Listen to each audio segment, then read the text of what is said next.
assunto é com Murilo Rocha. E Murilo Rocha também. Bom dia, Murilo. Bom dia, Lucas. Bom dia, Luciana. Bom dia, ouvinte da Band News. Pois é, o assunto desse 8 de setembro, quinta-feira, 8 de setembro, é de certa forma aí a ressaca, né? O dia seguinte aí das comemorações da independência.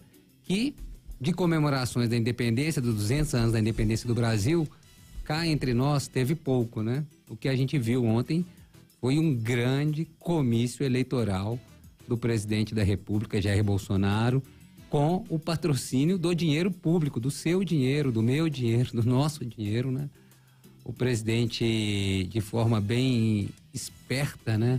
E ilegal, diga-se de passagem, usou aí o 7 de setembro, as comemorações, né, cívico-militares aí do 7 de setembro, para fazer uma campanha aberta, explícita à reeleição.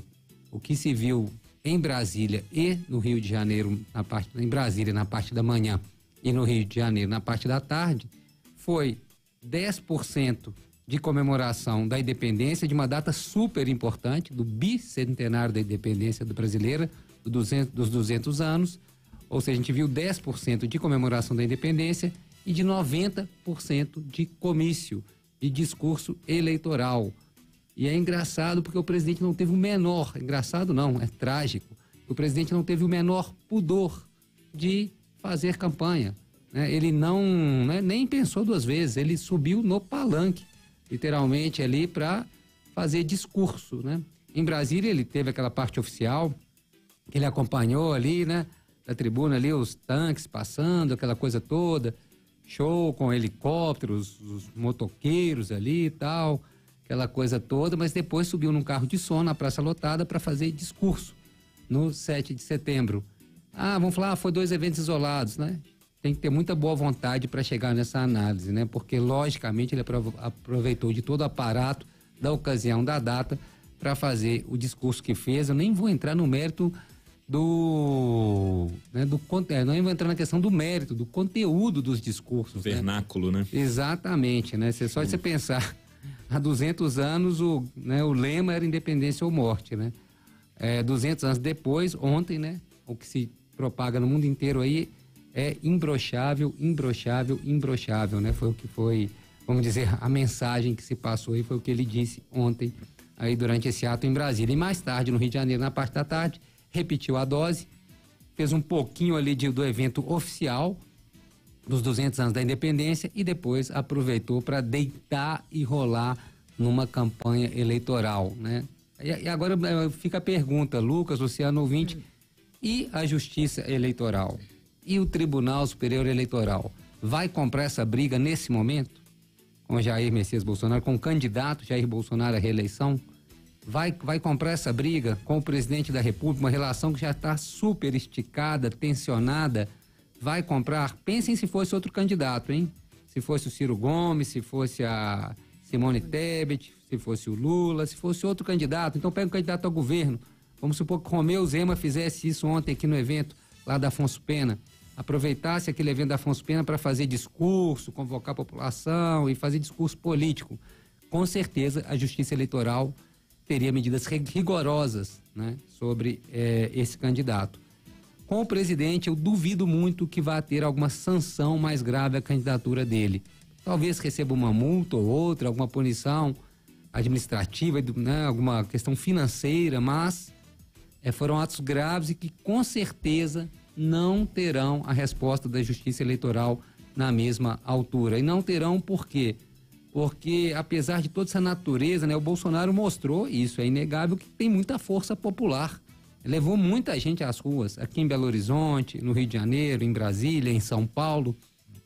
E nesse momento, onde a justiça comum e a justiça eleitoral estão sempre sendo emparedadas, sempre sendo questionadas pelo presidente Jair Bolsonaro, eu acredito que a justiça eleitoral não vai ter reação nenhuma. Deveria ter uma reação severa para o que você viu ontem, né? Foi assim, dinheiro público, né? O uso das Forças Armadas, as Forças Armadas se prestando, né, a esse papel também de fazer, gente, campanha. O que a gente viu ontem foi campanha, showmício, pode dar o nome que quiser, lembrando que é proibido, né, fazer, por exemplo, showmício está proibido há anos no Brasil, né? Você não pode associar campanha eleitoral a eventos, né, a shows e tal. E o que se viu ontem, durante o dia inteiro, inclusive televisionado aí, foi realmente um showmício, né, usando como mote, como motivo, os 200 anos da independência do Brasil. Então, está escancarado, mas eu acredito que a Justiça Eleitoral não vai cumprir o seu papel nesse momento, porque, falar a palavra certa, tem medo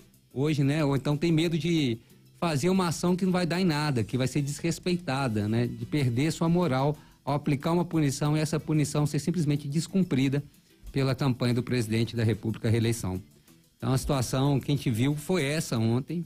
O lado positivo, se é que a gente pode ver lado positivo dentro disso, foram atos realmente pacíficos. Aqui em Belo Horizonte, né, temos que separar os atos. Aqui em Belo Horizonte teve o ato cívico-militar, que foi ok depois de 2 anos da pandemia, né? Foi na Afonso Pena ali, bombeiros, policiais militares, o exército, desfilaram ali na Afonso Pena, pegando aqui em Belo Horizonte, aí sim a presença do governador, ali acompanhando o desfile como tem que ser, e depois atos separados aí de apoio ao presidente Jair Bolsonaro ocorreram na Praça da Liberdade.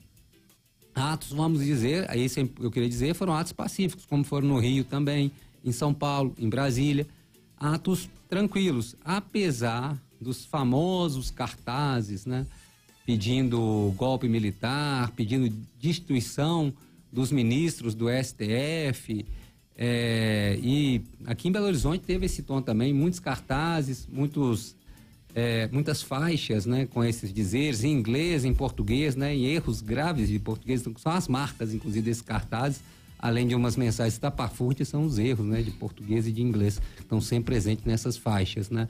Estavam aqui também em Belo Horizonte ontem, mas foi uma manifestação pacífica.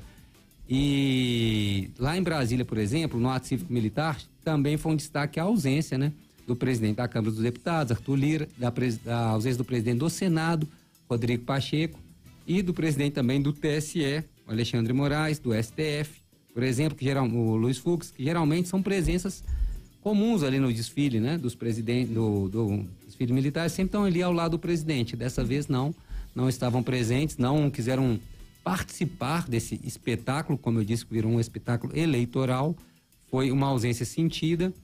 E nos atos aqui em Belo Horizonte, esses atos que, como eu disse, foram pacíficos, de apoio ao presidente Jair Bolsonaro, mas com cartazes de natureza e golpista, eles contaram com a presença de alguns políticos, né? O prefeito de Betim, Vitório Medioli, estava em cima do carro, alguns candidatos a deputados estavam presentes no carro, o candidato ao governo de Minas, Carlos Viana, estava presente nesse carro de som.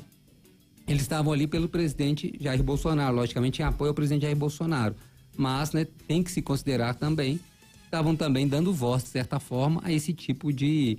Não é que a gente não está falando de um ou outro cartaz, né? Eram vários cartazes aí pedindo aí golpe militar, intervenção militar, prisão, remoção de ministros do STF. Então, esse foi o lado ruim, né? Muito além da questão eleitoral, o lado ruim que se mantém aí dentro dessas manifestações, uma pequena parcela aí, mas não isolada, né? É um movimento meio organizado aí, com uma natureza golpista. O lado positivo aí de todos os atos ocorridos ontem foram atos que foram tranquilos, né? Não houve nenhum registro, pelo menos que eu tomei conhecimento, de violência, de agressões, de quebra-quebra, não houve. Foram atos que transcorreram de forma tranquila. Esse realmente foi o lado positivo. Mas, no geral, né, foi assim, nós assistimos, todos nós, eu acredito, boquiabertos aí, um grande comício patrocinado com dinheiro público do presidente Jair Bolsonaro. E agora o abacaxi e o pepino tá na mão da Justiça Eleitoral. É isso, Lucas, Luciano. E a gente percebe que a gente desceu, o sarrafo tá num patamar tão baixo, né, quase rente ao chão, que mesmo um ato como esse de ontem deixa até a Justiça Eleitoral de mãos atadas, né? Porque assim, já foram tantos crimes cometidos pelo presidente ao longo desses anos aí de mandato, não é? E ontem foi só mais um episódio que, se fosse em condições normais de temperatura e pressão, né, uma presidência da República funcional, talvez a punição viria até de forma rápida, de forma rígida, mas para evitar milímetros, aquela coisa, talvez, sei lá, emita uma multa ali e tudo mais, proíba-se de usar as imagens de ontem em propaganda eleitoral e vai ficar nisso mesmo, porque o presidente sabe que não vai acontecer absolutamente nada, né? Porque assim, o patamar está muito lá embaixo, né? O sarrafo está muito lá embaixo, infelizmente, né? Ontem o que a gente viu foi grotesco tudo aquilo, sabe? Aquela fala do imbrochável e a gente vendo os correspondentes internacionais tentando traduzir aquilo, né? Explicar para o mundo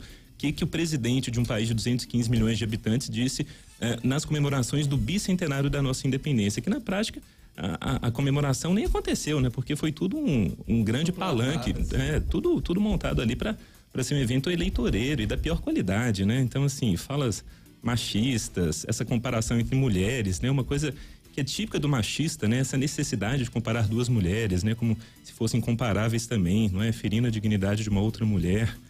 O imbrochável por si só também. Nossa, assim, grotesco o que aconteceu ontem. Mais uma vez, né? Mais um episódio que a gente vai ficar nessa, né? Meu Deus, o presidente passou de todos os limites. De limite em limite, o sarrafo já tá lá, não é nem no chão não, né? Eu acho que tá no alçapão. Esse bobear deve ter uma porta lá, abrindo pra a gente cavar mais fundo um buraco que parece não ter fim.